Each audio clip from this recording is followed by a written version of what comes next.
সুপ্রিয় দর্শক, স্বাগত জানাচ্ছি আজকের সম্পাদকীয়তে। আমাদের আজকের সম্পাদকীয় শিরোনাম চট্টগ্রামের চিকিৎসক ধর্মঘট এবং কিছু প্রশ্ন।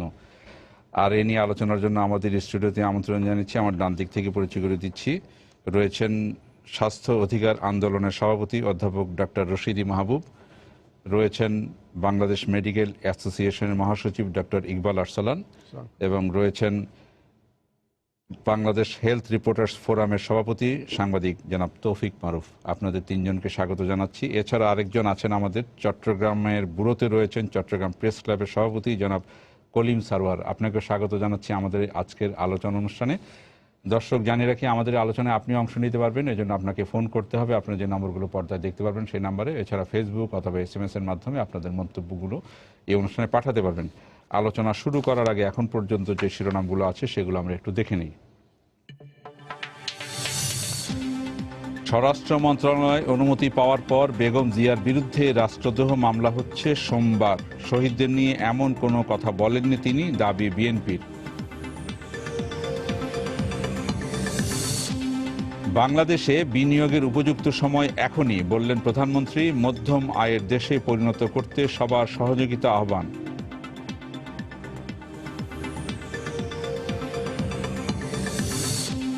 চট্টগ্রামে মেয়রের আশ্বাসের পরও ফের আন্দোলনে না যাওয়ার কোনো প্রতিশ্রুতি দেননি চিকিৎসকরা। ঘোষণা দিলেন ধর্মঘট স্থগিতের। রোগীদের সীমাহীন দুর্ভোগ।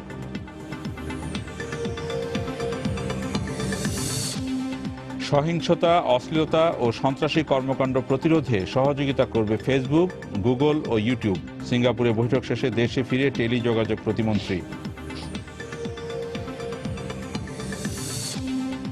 এবং দুদফা জানাজা শেষে সাংবাদিক আলতাফ মাহমুদের লাশ নেওয়া হয়েছে পটুয়াখালীর গলাচিপায়, বাবার কবরের পাশে দাফন কাল।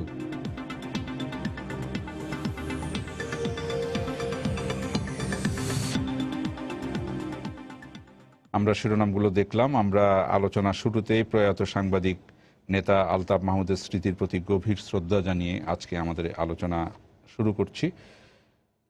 আজকে আমরা যে বিষয়টি আজকে নিয়েছি, যে চট্টগ্রামের চিকিৎসক ধর্মঘট, যেটা আজকে শেষ হলো বলা যায় না, বলা যায় স্থগিত হলো। 5 দিন বা 4.5 দিন চলার পর আজকে বিকেলে সেই ধর্মঘট পরিস্থিতির অবসান হয়েছে আপাতত। আমরা এখানে কথা বলবো, চট্টগ্রামে রয়েছেন প্রেস ক্লাবের সভাপতি জনাব কলিম সারওয়ার। আমরা যতটুকু জানি, জনাব কলিম সারওয়ার, আপনি আমাকে শুনতে পাচ্ছেন? আমি আজকে প্রথমে আপনার কাছে আসছি এই কারণে যে আমরা জানি যে গত 5 দিন ধরে যে চট্টগ্রামে যে ধর্মঘট চলেছে, চিকিৎসকদের একটি মামলা দায়েরের বিষয়কে কেন্দ্র করে, একজন রোগীর মৃত্যুকে কেন্দ্র করে, এবং আরেকটি ভুল চিকিৎসার অভিযোগকে কেন্দ্র করে। তো এখানে যে ধর্মঘট চলেছিল, এটার অবসানে প্রেস ক্লাবের একটা ভূমিকা ছিল। তো বিষয়টি যদি আপনি আমাদেরকে খুব অল্পতে একটু জানান। ধন্যবাদ।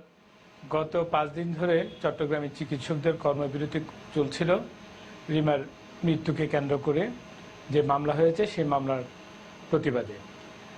আমরা গত পরশুদিন, অর্থাৎ ধর্মঘটের 3য় দিনে, যখন চিকিৎসক নেতা ডাক্তার শরীফ চট্টগ্রাম প্রেস ক্লাবে এসেছিলেন এবং তার সাথে কয়েকজন নেতা এসেছিলেন, আমরা তাদেরকে বলেছি, আপনারা যে ধর্মঘটটা করেছেন সেই ধর্মঘটের কারণে জনভোগান্তি চরমভাবে বেড়েছে এবং এই চরম ভোগান্তিতে মানুষ অতিষ্ঠ হয়ে উঠছে। মানুষের মধ্যে কষ্ট বাড়ছে, বিশেষ করে জটিল রোগী যারা, তাদের কষ্ট বাড়ছে। আমরা তাদেরকে অনুরোধ করছি, আপনারা ধর্মঘটটা প্রত্যাহার করে নিন। তখন তারপর দিন প্রেস কনফারেন্স ছিল, সেদিনও আমরা তাদের সাথে এই কথাগুলো বলেছি এবং তারা বললেন, ঠিক আছে, আপনারা এটা উদ্যোগ নেন, আপনারা যদি একটা সম্মানজনক একটা সমাধানের পথ বের করে দেওয়া যায়, আমরা আমাদের ধর্মঘট প্রত্যাহার করে নেব। সেই প্রেক্ষিতে আমরা কথা বলেছি বিএমএর নেতাদের সাথে, এবং আমরা চট্টগ্রাম প্রেস ক্লাবের, আমি এবং আমাদের সাধারণ সম্পাদক মহসিন চৌধুরী, আমরা সিটি মেয়র আজমান আসিফ সাহেবের সাথে কথা বলেছিলাম।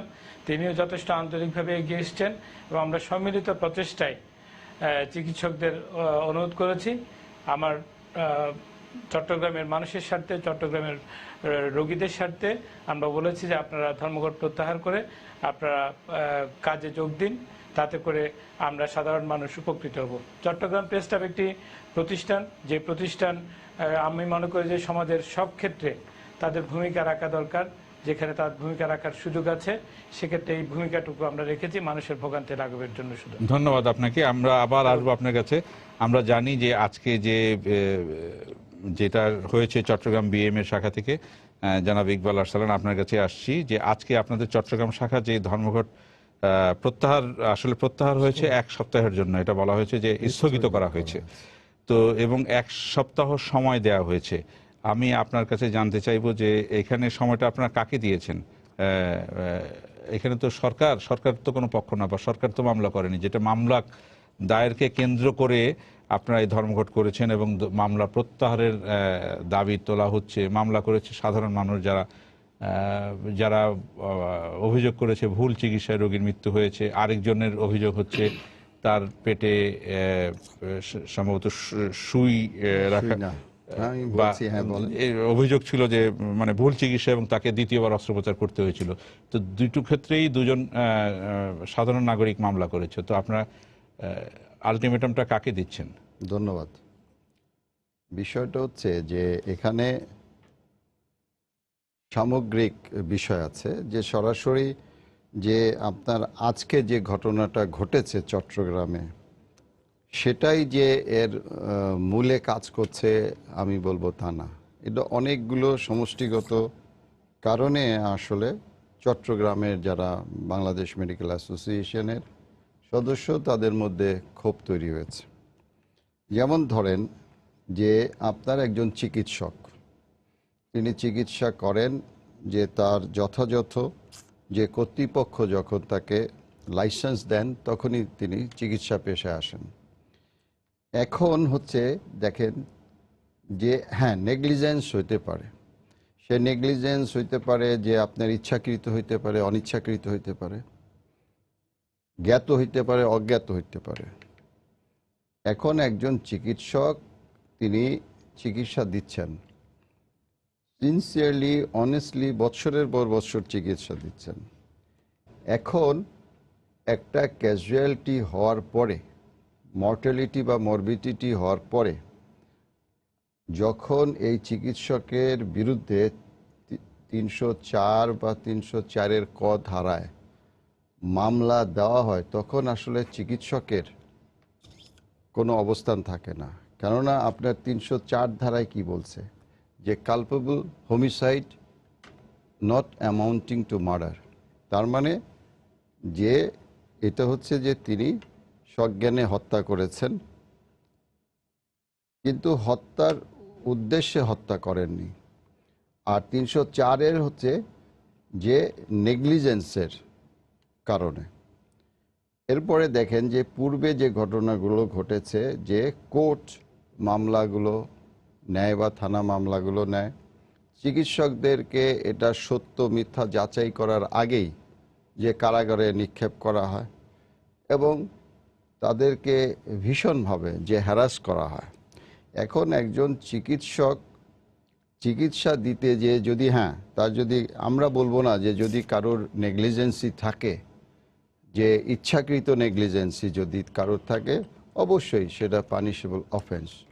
এবং আমি এই সুযোগে একটা কথা বলতে চাই, সেটা হচ্ছে যে বাংলাদেশ মেডিকেল অ্যাসোসিয়েশন, কেন্দ্রীয় মেডিকেল অ্যাসোসিয়েশন, সরকারের মাননীয় মন্ত্রী মোহাম্মদ নাসিম সাহেবের সাথে আমরা আলোচনা করে যে রোগী সুরক্ষা এবং চিকিৎসা পেশাজীবী ও স্থাপনা সুরক্ষা যে আইনের খসড়া স্বাস্থ্য মন্ত্রণালয়ের সাথে আমরা তৈরি করে দিয়েছিলাম, যে এই ধরনের অনভিপ্রেত ঘটনাগুলো, ওই বিষয়ে পরে আসছি। যে আমি একটু স্যারের কাছে আসি, যে স্যার এখানে উনি যেটা বলছেন যে চিকিৎসকদের হ্যারেস করা হয়, যে আইনের যেটা আছে 304-এর কথা উনি বললেন, কিন্তু আমরা কিন্তু গত 5 দিন চট্টগ্রামে একবারও দেখলাম না যে আইন পরিবর্তন করা হোক, এই দাবিতে ধর্মঘটটা হয়েছে। বারবারই বলা হচ্ছে মামলা প্রত্যাহার করতে হবে, মামলা প্রত্যাহার করতে হবে। তো কিভাবে দেখছেন আপনি? আচ্ছা, আমি দুইটা জিনিস এখানে আছে। একটা প্রথম হচ্ছে ডাক্তারদের স্ট্রাইক, এটা একটা মূল জায়গা। এবার স্ট্রাইকটা কিন্তু সরকারি এস্টাবলিশমেন্ট না, বেসরকারি এস্টাবলিশমেন্ট, এটা একটা নতুন উপাদান। জি, এবং সরকারি এস্টাবলিশমেন্ট মাত্র 2টা, বেসরকারি প্রায় 300। এতদিন কিন্তু আমরা স্ট্রাইক বলতে যেতাম যে সরকারি ইয়েতেই, এটা হচ্ছে বেসরকারি। এবং এবং তার সাথে এটাও দেখা গেল যে বেসরকারি ব্যবস্থাপনার উপরে কি পরিমাণ মানুষ নির্ভরশীল হয়ে গেছে। আমি সেই জায়গাতে আসছি। তার মানে যে প্যারালাল যে সরকারি এবং বেসরকারি দুইটাই কিন্তু এখন জনগণ হচ্ছে সরকারের ভোক্তা। জি। সুতরাং এই যে জায়গাটা জনগণের প্রথম লক্ষ্য হচ্ছে তারা একটা নিশ্চিন্ত মনে একটা সঠিক চিকিৎসা পাক। এটা কিন্তু জনগণের প্রত্যাশা থাকবেই, যুগ যুগ ধরে আছে, এখনো থাকবে। চিকিৎসকের আবার একটা ফ্রেম আছে। চিকিৎসক যখন এই পেশায় আসে সে কিন্তু মানে লাইসেন্স প্রাপ্ত হয় যে সে সুচিকিৎসা দেওয়ার তার কাছে পাওয়া যাবে। এটাই কিন্তু wrapping, that is A frame, যে রাষ্ট্র তাকে এই দায়িত্বটা দিয়েছে, এন্ডোর্স করেছে, জনগণও সেখানে বিশ্বাসযোগ্যতার জায়গায় আইসা দাঁড়ায়। কিন্তু দেখা গেল এই জায়গায় অনেক সময় যে কোনো কারণেই হোক এখানে কিন্তু ব্রেকআপ হয়ে যায়। এখন এই ব্রেকআপটাকে সিমেন্ট তো করতে হয় এবং সেটাই কিন্তু আবার যুক্তিতর্ক দিয়ে একটা ফ্রেমে আইনা করতে হবে। এবং আমাদের দেশে এই চিকিৎসকদের যে ব্যাপারটা, পেশার জায়গাটা, সেই জায়গাটা এতদিন পর্যন্ত এই জায়গাটার সমস্যা ছিল না। জনগণের প্রত্যাশা অনুযায়ী চিকিৎসকরাও কাজ করত, জনগণও মেনে নিত। কিন্তু এখন কিন্তু আর ওই জায়গাটায় নেই। স্যার একটা প্রশ্ন আছে, প্রশ্নটা নিয়ে নিব। নিয়ে নেন। জি, দর্শক আপনার নাম বলে প্রশ্ন করুন। আসসালামু আলাইকুম, আমি সাজ্জাদুল করিম বলছি যশোর থেকে। জি। আমি একটা ছোট্ট প্রশ্ন করতে চাই আপনার মাধ্যমে। এই যে 5 দিন ভোগান্তি দিয়ে আমাদের এই বিষয়টি আজকে ডাক্তার সাহেবরা নিরসন করলেন, বা এখানে সাংবাদিক ভাইরা উদ্যোগ নিয়ে আজকে দুই দলের ভিতরে বসানোর একটা ব্যবস্থা করলেন। প্রত্যেকটা ধর্মঘটের আগে অন্তত 10 দিন 5 দিন আগে নোটিশ দেওয়া হয়। এক্ষেত্রে এই ভোগান্তিটা না দিয়ে আগে কি সরকাররা বসতে পারতো না? সরকারের পক্ষ থেকে সবসময় নীরবতা দেখা যায়। ধন্যবাদ। এখানে দুই পক্ষ নাই। ভোগান্তি হওয়ার পরে তারপরে ধন্যবাদ আপনাকে। এখানে দুইটা পক্ষ নাই, একটা মামলা হয়েছে, তার প্রেক্ষিতে ডাক্তাররা ধর্মঘটে গিয়েছেন। জি। কিন্তু যে জায়গাটায় হচ্ছে আজকালকার দিনে, যে জায়গাটায় ডাক্তাররা যে জায়গাটা এগ্রিড, সেটা হচ্ছে ক্রিমিনাল অফেন্স আর সিভিল স্যুট। ডাক্তারি নেগলিজেন্সটা মানে এটা সিভিল স্যুটে যায়। নেগলিজেন্স হলে কম্পেনসেট করতে ডাক্তার বাধ্য। কিন্তু আজকে কিন্তু আমার দেশে এটা চলে গেছে ক্রিমিনাল অফেন্সে। Criminal offence is completely different. সেখানে ধরেন ডাক্তার যৌন নির্যাতন করলে, চুরি করলে, মার্ডার করলে সেটা কিন্তু ভিন্ন। কিন্তু চিকিৎসাতে কিন্তু ওইটা প্রয়োগ করা উচিত না। এখন আমরা কিন্তু বলছি যে এই যে 304-এর যে ধারাটা, যেই জায়গাটায় নেগলিজেন্সে আছে, এটাকে কিন্তু চেঞ্জ করার কথা। কারণ সভ্য সমাজে কিন্তু এটা চেঞ্জ হয়ে গেছে। উন্নত বিশ্বে এটা টর্ট ল বলে, ওরা সিভিল মামলা চলে গেছে। চলে গেছে। ইভেন ইন্ডিয়া তো এখন যেটা হয়েছে, ওরা কিন্তু কনজিউমার্স অ্যাক্টে এটা ঢুকাই দিছে। কনজিউমার্স অ্যাক্টে এটা ঢুকাই দিছে। It is not a criminal offence. Consumers অ্যাক্টে ওরা এটা রিভিটি পেতে পারে। আমরা কিন্তু আমাদের এখানেও সরকারকে এবং ল কমিশনকে বলে আসছি যে তোমরা এই জায়গাটা হস্তক্ষেপ করো। এবং সেই হস্তক্ষেপের ব্যাপারে আমরা ভারতের যে সুপ্রিম কোর্টের রায়টাও তাদেরকে দেখাইছি, যে সেখানে তারা বলেছে ডাক্তারদের এখানে ওই ক্রিমিনাল কেসে নেওয়া যাবে না, তাদের এগেনস্টে কেস হবে। এটা যদি অ্যাগ্রিভ পার্টি ক্যান সু against them. At the same time ডাক্তারকে মারধর করা বা ওই যে এস্টাবলিশমেন্টটা ভাঙ্গা, এটাও কিন্তু গভর্নমেন্টকে প্রোটেক্ট করতে বলে দিয়েছে। ওটা আবার ফৌজদারি মামলায় না, প্রোটেক্ট করতে ওটা ফৌজদারি মামলা। এখন আমার দেশের কিন্তু এই প্রশ্নটা কিন্তু আমরা করে যাচ্ছি, ল কমিশনকে বলছি, ইভেন সুপ্রিম কোর্টে আমরা কেস একটা ফাইলও করেছি। স্যার, বিএমএ অনেক বেশি শক্তিশালী এবং বিএমএ তে তারাই নেতৃত্বে থাকেন যখন যে সরকার ক্ষমতা থাকে, তাদের মতাদর্শের লোকজনই ক্ষমতায় থাকে, কিন্তু এই আইনটা কেন পরিবর্তন করতে পারে না? ওইটাই বলছি, যেহেতু দলীয় লোক থাকে, জি, সুতরাং কর্তা যদি না চায়, দলের নেতারা যদি না চায়, বিএমএ বলে না, বিএমএ করতে পারবে না। দেখি তৌফিক বারুক কি বলে, আপনাকে এটা করতে পারবে না। জি, ধন্যবাদ। আমি একটু আগে যে দর্শক ভাই প্রশ্ন করছিলেন, আপনি অনেকটা ওনার বোধহয় শেষ করার আগে আপনি একটু শেষ করে দিয়েছিলেন, থামিয়ে দিয়েছিলেন। আমি একটু ওনারটা ধরে একটু কথা বলতে চাই। সেটা হলো যে আইনের একটা বিষয়, কিন্তু আমি একজন পেশেন্ট হিসাবে আমার সেন্টিমেন্টটা কি, আমি যদি মনে করি যে আমার যে মানে দৃশ্যত আমি যখন হাসপাতালে যাই, চিকিৎসা নিতে যাই, আমার কাউকে নিয়ে, কোনো রোগীকে নিয়ে, সেই ক্ষেত্রে যতক্ষণ পর্যন্ত আমার স্যাটিসফ্যাকশনটা না আসবে, দেন আমার কিন্তু এক ধরনের একটা কমপ্লেইন থাকেই। আমরা সবসময় বলেই থাকি ডাক্তার এই করছে না, সময় মতো আসছে না, দেখছে কথা বলছে না, রোগী পড়ে আছে, ইত্যাদি ইত্যাদি। তো যখন রোগী মারা যায়, এবং সেটা রোগী তো প্রতিদিন হাজার হাজার রোগী মারা যায়, তার মানে সব রোগীর সব সময় কি ডাক্তারের বিরুদ্ধে কমপ্লেন হয়? এই আপনি মারা যায় কথাটা বললেন, তো এই প্রসঙ্গে আমি গতকালকের প্রেস কনফারেন্সের একটা কথা বলি, এবং এটা আমার কাছে খুবই, এটা পড়ে আমার কাছে খারাপ লেগেছে যে বিএম এর পক্ষ থেকে, চট্টগ্রাম বিএম এর পক্ষ থেকে বলা হয়েছে বাংলাদেশে প্রসূতি মৃত্যুর হার যেহেতু এখনো শূন্যের কোঠায় নেমে আসেনি, অতএব প্রসূতি মৃত্যুর ঘটনা ঘটতেই পারে। যেই ঘটনাটা নিয়ে, মেহেরুন্নেসার মৃত্যু নিয়ে যেই এই মামলা এবং সেটার ব্যাখ্যা করতে গিয়ে বিএম এর পক্ষ থেকে এ ধরনের কথা বলা হয়েছে। হ্যাঁ, আমি ওই কারণেই বলছি যে যেহেতু প্রতিদিন হাজার হাজার মানুষ হাসপাতালে চিকিৎসাধীন অবস্থায় মারা যায়, সব ঘটনায় ডাক্তারকে তো আর দোষী করা হয় না। নিশ্চয়ই যেই ঘটনা একটা দুইটা তিনটা বিষয় নিয়ে যখন কমপ্লেন করা হয়, এটা মানে নর্মালি, আমি আইনের ভাষায় আমি বলবো না, একজন মানুষ হিসাবে মনেই করা হয় বা বোঝাই যায় যে ওইখানে সামথিং রং। তো এই আমি সংক্ষুব্ধ হলাম, আমার একজন পেশেন্ট মারা গেলেন, আমার মনে হলো যে ডাক্তার সেখানে মানে সিরিয়াসলি বা উপযুক্ত মাত্রায় উনি রেসপন্স করেননি, অ্যাটেনশন দেননি। তো আমি সংক্ষুব্ধ, আমি আইনের আশ্রয় নিলাম। এখন আইনের আশ্রয় নেয়ার পরে সেই আইনটা কি ডাক্তারদের পক্ষে, নাকি ডাক্তারদের সে কতটা সরকার সেটা সংশোধন করলো কি না করলো সেটা ভাববো, না আমার সংক্ষুব্ধ হওয়ার জায়গাটার প্রকাশ তো আইনের জায়গা, আশ্রয় নেওয়ার জায়গা। আমি কোথায় নিব একজন রোগী হিসাবে বা রোগীর অ্যাটেন্ডেন্স হিসাবে? আমি আশ্রয় নিব কোথায়? আইনের কাছে গিয়েছি। ডাক্তাররা কি করলেন, শুধু এই ঘটনাই না, এর আগে ঢাকায়, ফরিদপুরে, বিভিন্ন জায়গায় এই টেন্ডেন্সিটা আমরা টাইম না দিয়ে সাথে সাথে তারা ডিক্লেয়ার করে দেন ধর্মঘট। এই বর্তমান স্বাস্থ্যমন্ত্রী মহোদয় ক্ষমতা মানে দায়িত্ব নেওয়ার পরে উনি খুব জোরালোভাবে বারবার বলেছেন যে যা কিছুই হোক রোগীদের জিম্মি করে কোনো ধর্মঘট আন্দোলন নয়। আমার পাশে দুইজন ডাক্তারদের বড় নেতা আছেন এবং খুবই আমার শ্রদ্ধাভাজন দুইজন, এবং বাংলাদেশের চিকিৎসক সমাজের দুই নেতা। আমি ওনাদেরকে সামনে রেখেই বলতে চাই, ডাক্তার পেশা, চিকিৎসকদের পেশা এবং অন্য পেশাকে মিলিয়ে ফেললে হবে না।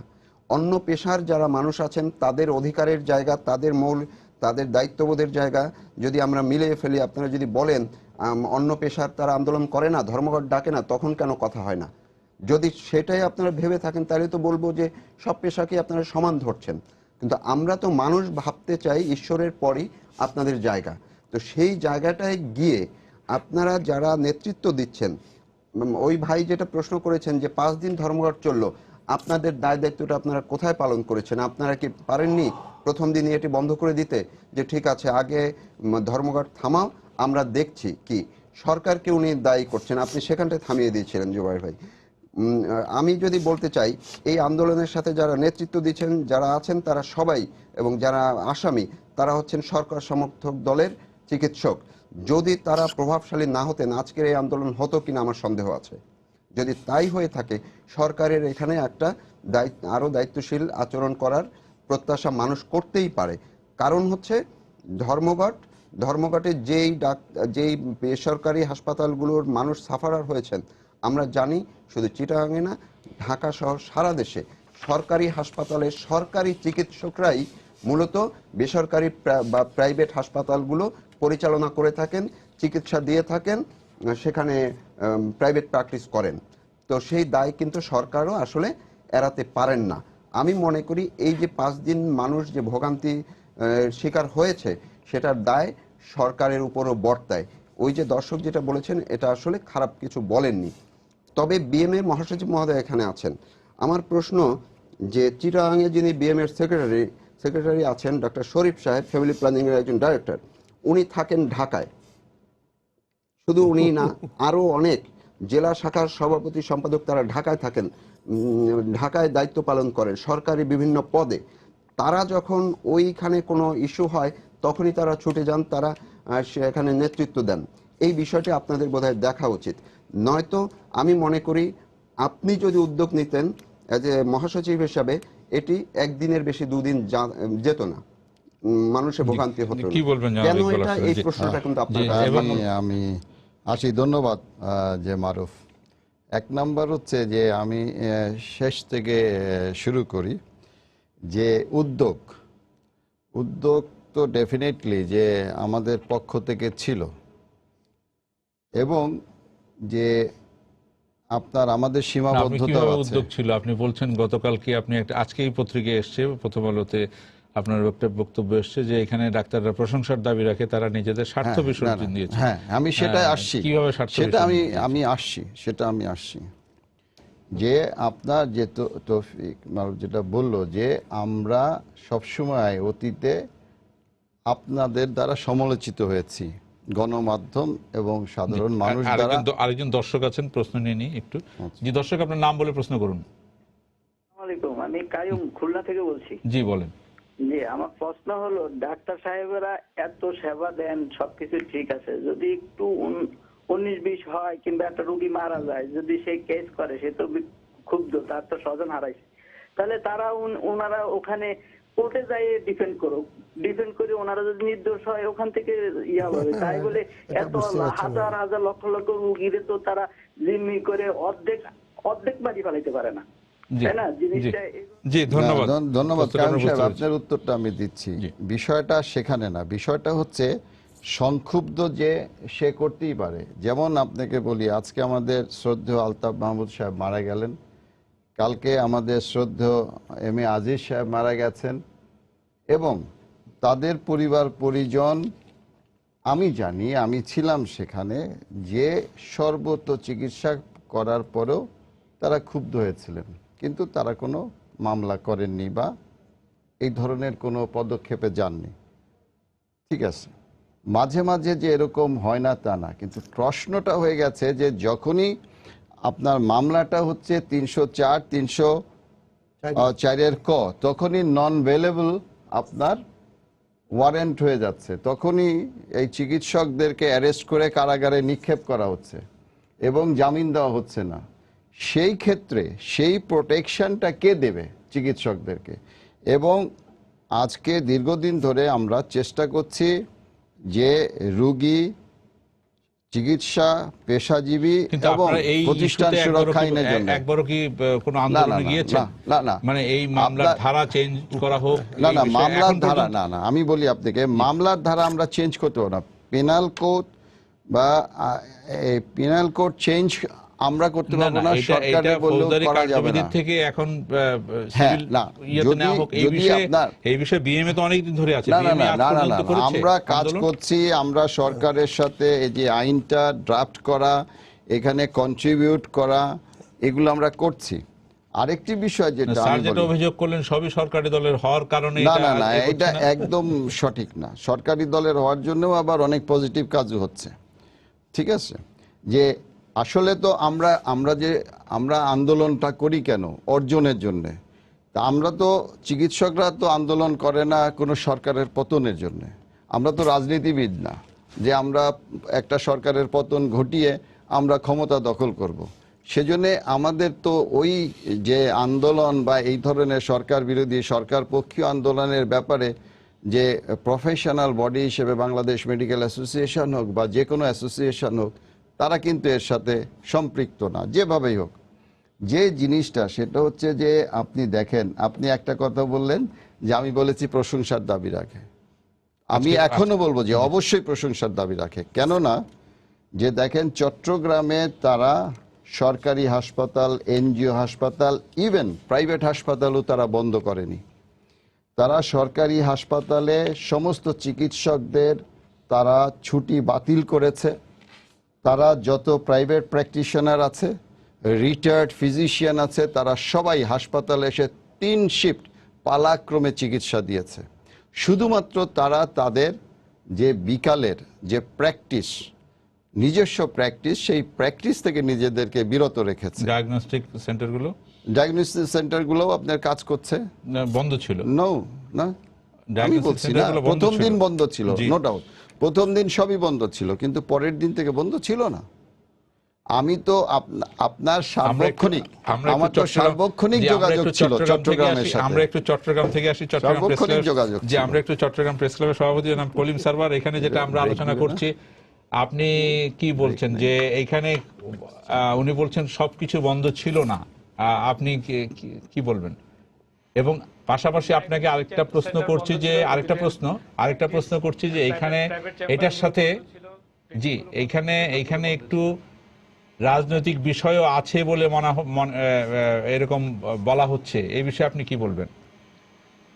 না, আমার মনে হয় না এখানে রাজনৈতিক বিষয় আছে, কিন্তু আপনারা জানেন হয়তো যে রিমা মারা গেছে, সে রিমা হচ্ছেন আমাদের মন্ত্রী জনাব নুরুল ইসলাম বিএসসির ভাইয়ের মেয়ে। ফলে যদি বলা হয় যে সরকারি এর বিরুদ্ধে আন্দোলন, এবং যদি বলা হয় যে ডাক্তাররা করেছেন তারা সরকারি দলের, তাহলে দুটো তো সরকারি দলের হয়ে যায়। সেক্ষেত্রে আমার মনে হয় না এখানে কোনো রাজনীতি আছে। আমার যেটা মনে হয়েছে সেটা হচ্ছে সংক্ষুব্ধ পরিবার তারা বিষয়টা অত্যন্ত কষ্ট থেকে তারা একটা মামলা করেছেন, এবং সেই মামলাটা পরে ডাক্তাররা তাদের কষ্ট, ডাক্তারদের যে ক্ষোভ ছিল সে ক্ষোভগুলো সমস্ত সিনিয়র ডাক্তার, আমরা যেটা জেনেছি সমস্ত সিনিয়র ডাক্তাররা যারা বিএমএতে ছিলেন, যারা বিএমএর বাইরে আছেন, সবাই গিয়ে সেদিন একটা কর্মসূচি তারা গ্রহণ করেছেন। সেই কর্মসূচিটা তাৎক্ষণিকভাবে আমাদের মনে হয়েছে তাৎক্ষণিকভাবে গ্রহণ করা ঠিক হয়নি। তারা পর্যায়ক্রমে যেতে পারতেন, তারা পর্যায়ক্রমে কিছু কর্মসূচি কিছু কর্মসূচি যে তারা পর্যায়ক্রমে একটা চূড়ান্ত পর্যায়ে যেতে পারতেন।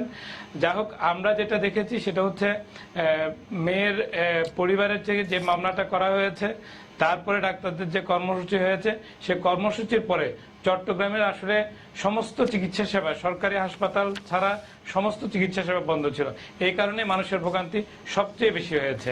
এবং আমরা যে উদ্যোগটা নিতে গিয়েছি, সেই উদ্যোগটা হচ্ছে মানুষের ভোগান্তির জন্যই। এখানে রিমার প্রতি আমাদের একটা সফট কর্নার ডেফিনেটলি থাকবে। রিমা একটি খুব কম বয়সী মেয়ে, এবং তার যে অকাল মৃত্যু সেটা পুরো চট্টগ্রামের সবাইকে কষ্ট দিয়েছে, সে সবাইকে মর্মাহত করেছে। তো ফলে আমি মনে করি এখন আরেকটি যে বিষয়টা এসছে যে 7 দিন স্থগিত বা 1 সপ্তাহ, এই কথাটা ঠিক না। এটা অনির্দিষ্টকালের জন্য স্থগিত করা হয়েছে। তাই ডাক্তাররা, বিএমএ নেতারা বলেছেন তারা বিষয়টা পর্যবেক্ষণ করবেন, এবং আমাদের সাথে সেভাবে কথা হয়েছে পর্যবেক্ষণ করবেন। এবং যদি তারা দেখেন যে আসলে সেরকম কার্যকর কোনো পদক্ষেপ নেওয়া হচ্ছে না বা তাদেরকে ফাঁসানো হচ্ছে খুব কায়দা করে, তখন তারা হয়তো আবার কর্মসূচিতে যাবেন। কিন্তু আমি বিশ্বাস করি এবং আমি মনে করি আমার যে এই আস্থার জায়গাটা হচ্ছে বিএমএ আর কখনো এই ধরনের প্রোগ্রামে যাবে না, ডাক্তাররা আর কখনো এই ধরনের প্রোগ্রামে যাবেন না। এই জায়গাটা হচ্ছে আমাদের আস্থার জায়গা। আরেকটা বিষয় আপনাকে বলে রাখি, আমাদের মন্ত্রী জনাব নুরুল ইসলাম বিএসসি সাহেব, তিনি আজকে সকালে, গতকালও তাদের সাথে কথা হয়েছে আমাদের, তার রিমার বাবা খায়রুল বাশার সাহেবের সাথে কথা হয়েছে, আমাদের চট্টগ্রাম প্রেস ক্লাবের সেক্রেটারি সাহেবের, এবং আজকে বিএসসি সাহেব বলেছেন যে আপনারা এটা খুব তাড়াতাড়ি শেষ করে দেন। আমার মনে হয় খুব ইতিবাচক একটি বিষয় তিনি আমাকে বলেছেন। ফলে আমরা এই জোরটা পেয়েছি যে মেয়েটি মারা গেছে তার পরিবারের পক্ষ থেকেও এবং বিএমএ নেতাদের পক্ষ থেকেও, সবাই এই বিষয়টা এখানেই শেষ করতে চেয়েছেন, এবং সেই হিসেবে আমরা উদ্যোগ নিয়ে আমার মনে হয় শেষ হয়েছে। এটা 7 দিন বা 1 সপ্তাহ নয়, এটা স্থগিত। আমি মনে করি যে এটা স্থায়ীভাবে শেষ হয়েছে। পরের যে আইনি বিষয়গুলো আছে, সেই আইনি বিষয়গুলো কিভাবে নিরসন করা যায়, কিভাবে, এবং এখানে আরেকটা বিষয় বলে রাখি, বিএমএ নেতাদের সাথে আমরা যখন কথা বলেছি, বিএমএ নেতারা, আমরা যখন প্রশ্ন করেছি, তখন বিএমএ নেতারা বলেছেন চিকিৎসায় যদি গাফিলতি থাকে অথবা কোনো ক্লিনিকের যদি গাফিলতি থাকে, সেই গাফিলতি যদি একটা তদন্ত কমিটি গঠন করা হয়, এটা সুষ্ঠু তদন্তের মাধ্যমে যদি এখানে কাউকে দোষী পাওয়া যায় এবং সেই দোষের জন্য তার যে শাস্তি হওয়া দরকার, সেই শাস্তিও যদি হয়, বিএমএ নেতারা সেখানে। ধন্যবাদ আপনাকে। ধন্যবাদ স্যার। না, এখানে একটু বলে রাখি, মন্ত্রণালয় কিন্তু তদন্ত কমিটি অলরেডি করে ফেলেছে। কোনো ডাক্তারের বিরুদ্ধে যে অভিযোগ উঠেছে, আজ পর্যন্ত কারো শাস্তি হয়েছে কিনা এই জায়গাটা আমার জানা মতে আমি ওই জায়গাটায় আপনার আসি। প্রথম কথাটা হচ্ছে, আমি কিন্তু আবারও বলছি, ডাক্তার যে এখানে নেগলিজেন্সটা হয়, এটা ক্রিমিনাল অফেন্স নয়। সেটা হচ্ছে সবচেয়ে বড় প্রমাণ। এটাকে ক্রিমিনাল অফেন্স হিসাবে কোনো পার্টি প্রমাণ করতে পারবে না। সুতরাং আইনের চোখে ওই জায়গায় একটা সমস্যা রয়ে গেছে।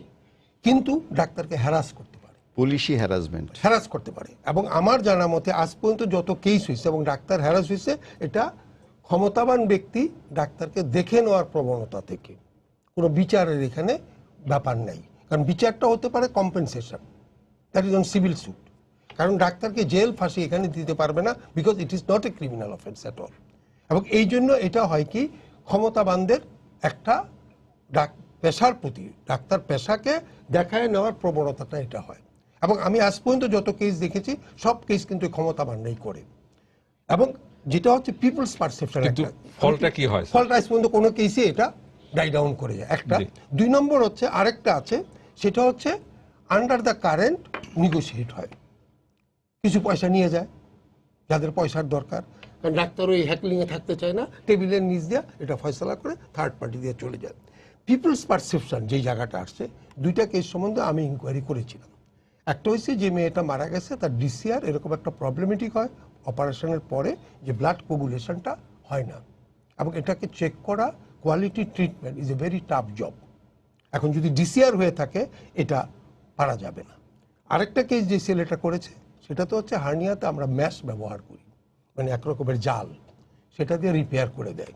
অনেক সময় বডি এটা অ্যাকসেপ্ট করে, অনেক সময় ফরেন বডি, ফরেন বডি হিসাবে ওটা বের হয়ে আসতে হবে। তো সুতরাং এটা কিন্তু পিপলস পারসেপশন। এই যে মেয়েটার যখন ডিসিআর হলো, আমি জানি না, এটা কিন্তু link between the party and the doctor. তারা যদি এখানে একটা আন্ডারস্ট্যান্ডিংয়ে বুঝাতে পারতো তাহলে এগুলো কিন্তু বন্ধ হয়ে যায় বেশিরভাগ ক্ষেত্রে। আজ পর্যন্ত যতগুলো কেস আমি দেখেছি এই ধরনের হয়েছে, কোনো জায়গায় যারা ক্ষমতাহীন তারা যদি খুব বেশি চাপাচাপি করে, তখন ম্যাজিস্ট্রেট থেকে একটা জুডিশিয়াল ম্যাজিস্ট্রেট দিয়ে ইনকোয়ারি করা বিফোর টু টেক ইট। তারা কেসটা নেয় না, না নিয়ে করে কি একটা জুডিশিয়াল ম্যাজিস্ট্রেটকে দিয়ে, লয়ারকে দিয়ে ইনকোয়ারি করে, তারপর অ্যাকসেপ্ট করে। কিন্তু যারা ক্ষমতাবান তাদেরটা কিন্তু করে ধরে ফেলানোর ব্যাপারটা।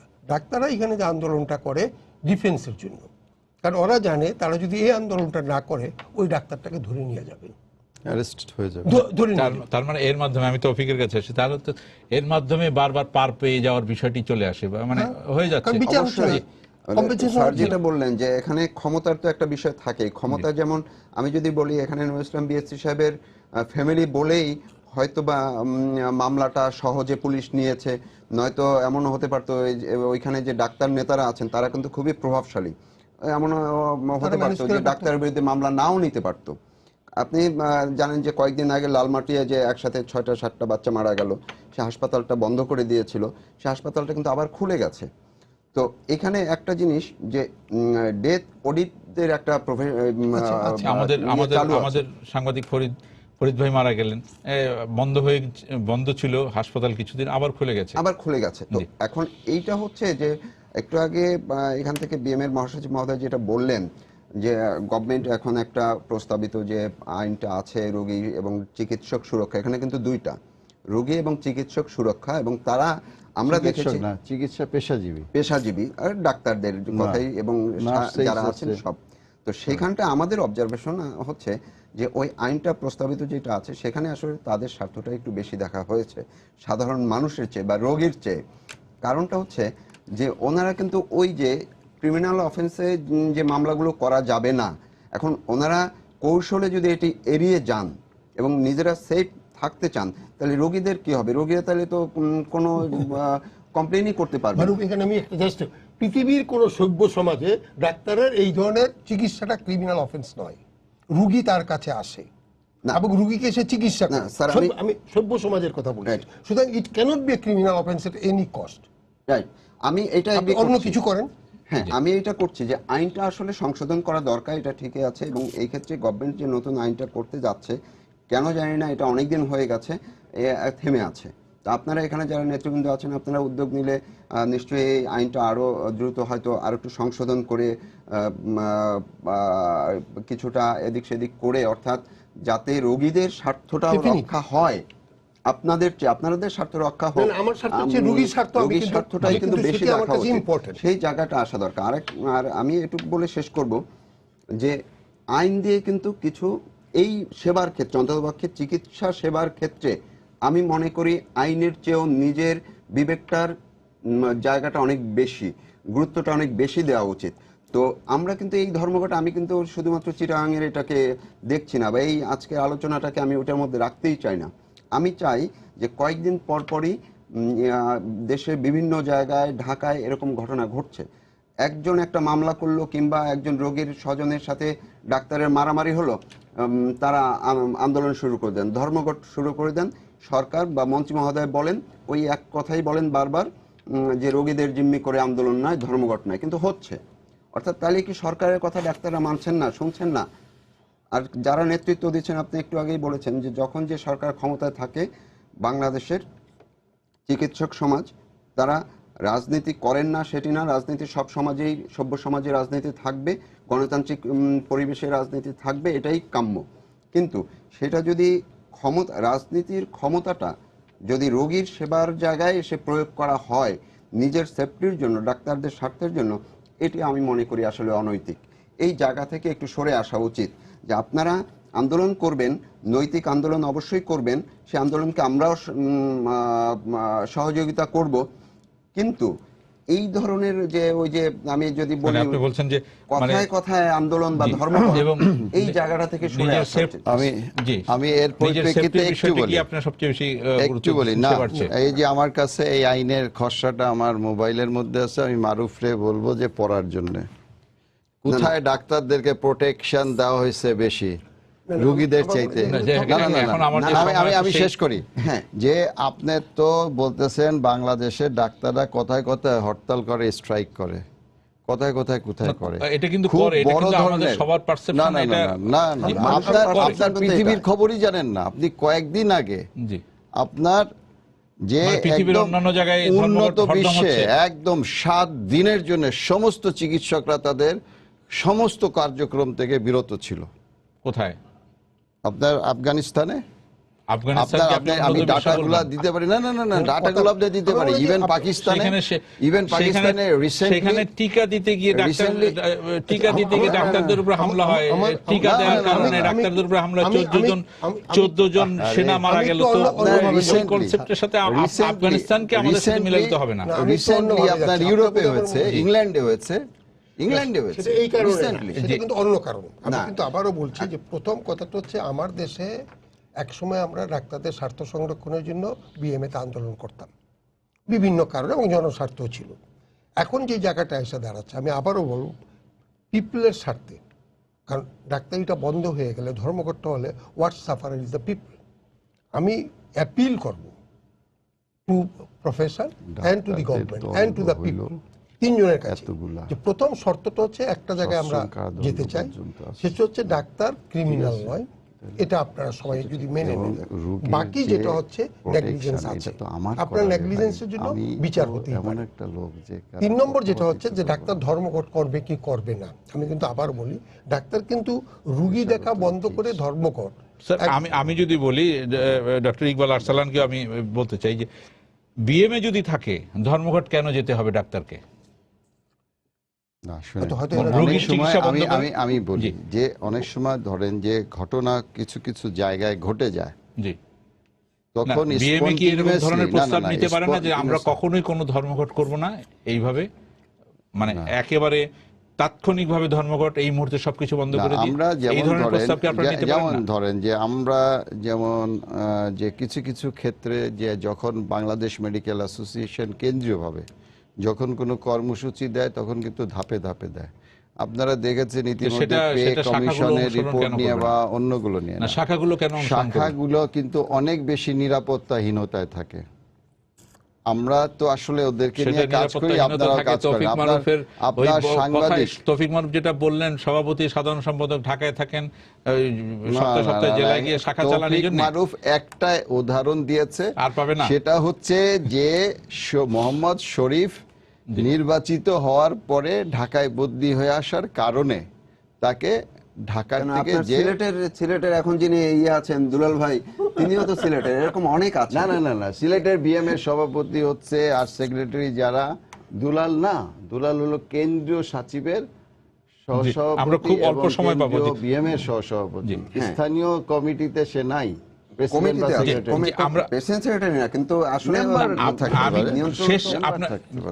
শেষবারের মতো আপনি মানে শেষ প্রশ্ন আপনাকে যেটা জিজ্ঞেস করতে চাই, এই ধরনের বিএমএ আপনারা এই ধরনের উদ্যোগ নিতে পারেন কিনা, যে না আমরা এইভাবে তাৎক্ষণিক ধর্মঘটে যাব না, বা আমাদের শাখাগুলো সেগুলো আমরা যাই না ভাই, আমরা যাই না। আপনি দেখাইতে পারবেন যে বাংলাদেশ মেডিকেল অ্যাসোসিয়েশন থেকে আপনারা যান না, কিন্তু আপনারা নিয়ন্ত্রণ করতে পারেন না। এইটা তো সত্যি কথা, যে নিয়ন্ত্রণে এই 5 দিন লাগলো আপনাদের এটা বন্ধ করতে বা স্থগিত করতে, তার মানে এই 5 দিন আপনারা নিয়ন্ত্রণ করতে পারেননি। বিষয়টি এরকম না। আপনার হচ্ছে যে পারি নাই কি এইগুলো তো আমি মনে করি ইকবাল কিন্তু আপনারা ধরছেন অন্য কারণে। না, আমি নেতা হতে পারবে না। আমি একটু অন্য কারণে বলছি। চিকিৎসকদের নেতা প্রথম হচ্ছে যে আবেগ। বলা যাবে না। জনগণের যেমন আবেগের তারা কেস করে, ডাক্তার ক্রিমিনাল হয়ে গেছে এটাও ডাক্তাররা আবেগে লাগে। আমি কিন্তু শব্দটা বলছি, Right. কনফ্রন্টেশনটা কোথায়? Right. A doctor never labelled him as a criminal. জনগণ কেস করে আর ও ক্রিমিনাল হয়ে গেছে, এই জায়গাটার একটা দ্বন্দ্ব আছে। এটা কাছে এই কেসগুলোর ব্যাপারে নেগলিজেন্স আছে, ড্রব্যাক আছে, সেটা মনিটরিং এর দায়িত্ব কিন্তু সরকারের। কিন্তু স্যার আমি সরি একটু, যদি ডাক্তারের নেগলিজেন্স থাকে আর আমি যদি সংক্ষুব্ধভাবে আমি যদি মনে করি যে এটাই ওনার ওই ক্রিমিনাল যে আমরা অফেন্স, শেষবারের মতো আপনি মনে করলে তো চলবে না। আমি যদি দেখি কান্ট্রি যে হ্যাজ একজন পারমিটেড, রোগী, নো প্লিজ একজন এখানে ডাক্তার, নো স্যার, এখানে কান্ট্রি আমাকে ক্রিমিনাল হিসেবে স্বীকৃতি দেয় নাই, না, একজন দেখেন। পেশাজীবী হিসেবে আমাকে স্বীকৃতি দিয়েছে। আইন তো আপনি- সবার জন্য না, না, না, সমান, no, সমান no, নয়, no, এটা no, আমার no, কথা। না, তাইলে মারুফ, আপনার অন্য কেউ না, পেশাজীবী নয়। আমি আইন বলি, সবার জন্য সমান মারুফ নয়। একটু আগেই বলছে স্যার, মারুফ পেশাজীবী একটু একজন আগেই সব বলছে একজন যে স্যার। চিকিৎসা পেশা অন্য পেশা এক করা যাবে না। Right. আবার মারুফই বলতেছে যে আইন আমি সবার যদি জন্য সংযুক্ত সমান। হই না, তাহলে আপনি ওরে যখন- না, আপনি ডাকাইত যখন বলতে এটা বা বলছেন, আপনার না, না, হত্যাকারী না, বলতে এটা বা যে আমি যদি বলছেন যে দেখলাম- চিকিৎসা পেশায় আপনারা ওত নিয়ে আপনারা চিকিৎসা পেশায় নামেন, অন্য পেশায় নামে না, কিন্তু সেই ওতটা কি আপনারা যখন ধর্মঘট করেন সেই ধর্মঘটের সাথে এই মাথা ওতের কি থাকে না সামঞ্জস্য ওটা। থাকে? ওথের বিষয়গুলো আপনাকে বুঝতে হবে। আবার কিন্তু একটু বলবো, জি, প্রথম হচ্ছে ডাক্তার হিসেবে আপনার প্রাপ্য, সমাজের প্রাপ্য আমার প্রথম। যে আমাদের শেষ করতে হবে। বিনা চিকিৎসায় কোনো রোগী মারা যাবে না। আই হ্যাভ নট এম্বার্ড এই ইমার্জেন্সি পেশেন্ট, আমি যদি দিই সেটা আমার নৈতিকতা। কিন্তু একটা ক্রনিক পেশেন্টের জন্য আমার কিন্তু টাইম বার আছে। আমি কিন্তু কোনো ক্রনিক পেশেন্টের জন্য ওই দায়িত্ব নয়। আমি আর যেই জায়গাগুলো বলছেন, আপনার রাষ্ট্র সেখানে কি করে, পেশাজীবী নেতারা কি করে, জনগণ কি করে, আজকে যেই চিটাগাংয়ের তো নেতারা আছে তারা কেন এটা হ্যান্ডেল করতে পারেনি? আপনি আমি আবারও বলছি, আপনারা কথায় আমরা কথায় অতএব- আমাকে কেস করতে যাবেন না। আমি বিশ্বাস করি এবং আপনাদের হাতকে আরো শক্তিশালী করেন, আপনারা এটাকে আরো নিয়ন্ত্রণ সেটা করেন, পারবো না। আপনাদের নিয়ন্ত্রণ না, মানে আমরা জনগণ ডাক্তারদের কথায় কথায় ধর্মঘট চাই না, এটাই হচ্ছে মূল জিনিস। জি, ধন্যবাদ আপনাদের তিনজনকে। চট্টগ্রামে যিনি আছেন তাকে ধন্যবাদ জানিয়ে আজকের মতো এখানে শেষ করছি। সুপ্রিয় দর্শক, আপনারা যারা এতক্ষণ আমাদের সঙ্গে ছিলেন আপনাদেরও ধন্যবাদ। আজকে আমাদের অনুষ্ঠান এই পর্যন্তই। শুভরাত্রি। আমরা